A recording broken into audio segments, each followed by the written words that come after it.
Well, hey everyone, this is Prince from DC Programmer. Welcome back to another exciting video in the Node.js Express and MongoDB series.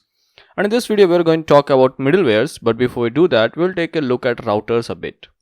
So as you can see, this is the code that we had in the last video, and obviously we have known what our request, what the response is, and we know how to send data in our response, whether it's a simple string, whether it's an HTML file, whether it's a JSON data. Although we will be focusing more on sending EJS view templates in these complete series, yet these are a couple of things that you should know.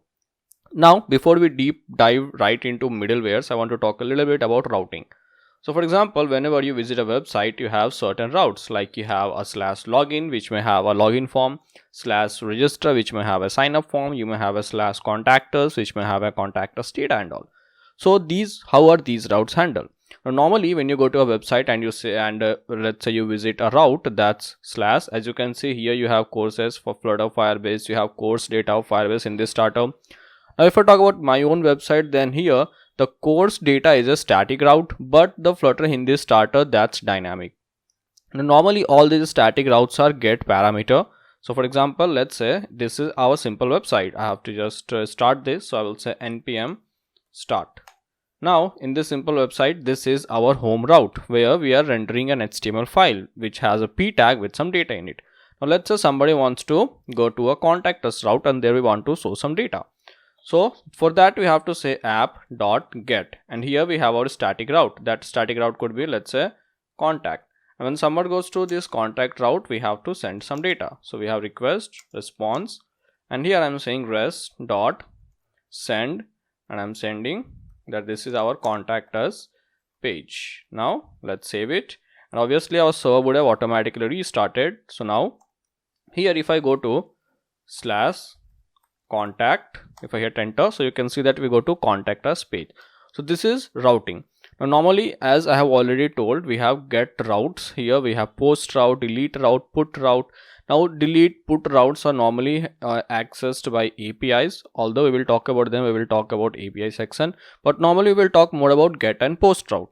Now post routes are normally generated from a browser when we submit a form in post form. So when we will submit, we will talk about forms, we will talk about post route too. But here this is a little about multiple routes. Now in the next video we will talk deeper on routing, because obviously we won't put all our route and the complete logic that we have in this particular single file. It's always better to refactor our code. So we'll see how we can separate our routes based on our code or our whatever project it is. Now let's talk about middlewares. So first of all, what middlewares are, and I think this is a little new concept, or I think it's a unique concept in Node.js. Now middlewares are simple functions, and what these functions do is that they can execute any code and they are called in between the request and the final response. So right here, this /route is the request, and this our res.send file, when we are sending a file, that's the final response. Now what if we want to check some data or make some changes in between? So obviously we can write some code here and that will do the job. But what if, let's say, there is some a block of code that we have to execute for, let's say, multiple routes. Let's say we have to check whether somebody is authenticated or not. So we will have a block of code. Now let's say that 3-4 line of block of code, if we are copy pasting it everywhere, it won't be good. So for that we have middlewares. Although middlewares are not exactly for that, but this is the simplest explanation that I can give you. Well, as we dive deeper, we'll see what middlewares actually are for. So first of all, we have our app level middleware. Now to create an app level middleware, all that we have to say is app, then dot use, and here it takes a function which has 3 parameters. So the function has access to the request data, the function has access to the response data, and then there is a next. What next does is that it calls the next middleware or the final response in the stack. And here obviously we have a function. Now this is an app level middleware. What it means is that no matter which route you are calling in the application, this middleware will be invoked. If I say something like console.log and app level, let's save it. Now here take a look at the console. We have nothing as of now, but if I go to our browser, if I hit enter in our contact page, okay, if I hit enter in home route, we get our app level middleware called twice because we hit on our contact and our home route. But pay attention to something here, it's still the final response is not completed. Now this is a very common error that happens when you're using middleware. So what actually happens is that here what we are saying is that when our app gets this particular request, we are first invoking this function, but we are not telling this function what to do next. So this function logs that app level middleware has been called, but it doesn't know what to do next. So for that we normally have this next, and what this next means is that, hey, go to the next response, which in this case is just calling the final response. So now when I save it and let's go back here, you will see the server has been automatically restarted, and if we hit enter, we get the response as quick as possible. And here you can see that we have app level middleware that's been called twice. So always remember that this is a very common error, not calling the next or whatever parameter you have here. That's the very common error. You can put, normally you will see when we will use passport.js, they will have done as a parameter. So that's particularly up to you. Now there are some middlewares which are not app level middlewares. We'll talk about app level middlewares when we'll talk about body parsers and all, and you will see what exactly are app level middlewares. Now some are router level middlewares. Now for that we should know about routing, which we don't know. But let's say here we have two routes. We have a home route and we have contact route. Let's say there's something that I want to do when somebody gets access to contact route. So for that we can create a middleware, and that middleware will be invoked, let's say when somebody goes to contact, or let's say there are a couple of more routes which need access to that middleware. So again, there are certain ways. First of all, we can create a function. Let's say this is our middleware 1, and again remember this has access to request, response and next.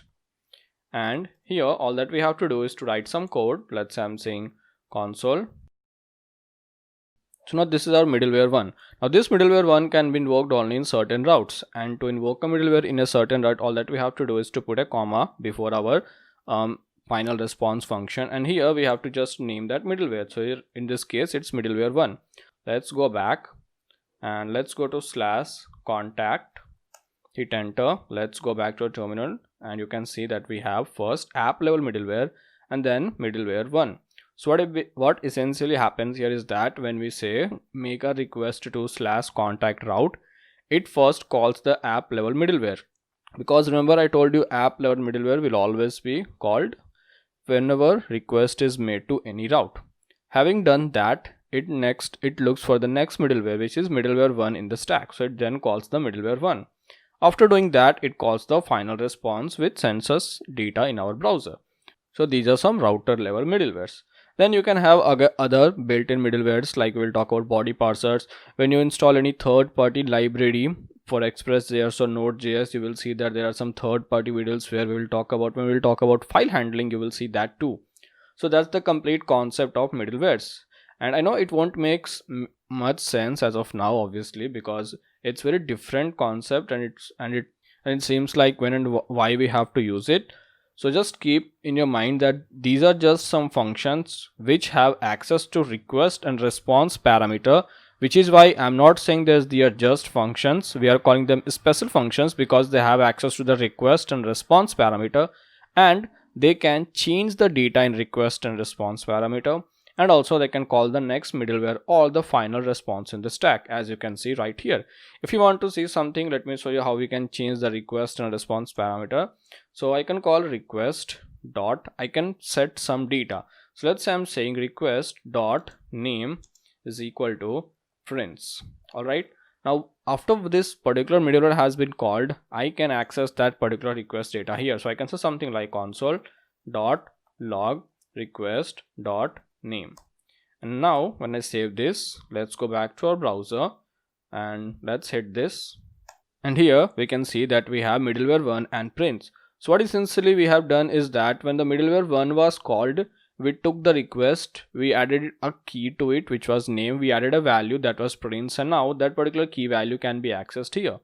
So obviously these things will become more clear as we go deeper into making real world projects, because I think that middlewares will make more sense to you when we actually talk about authentication. But till then, we'll talk more about routing in the next video. So keep coding, keep loving, keep sharing, and peace.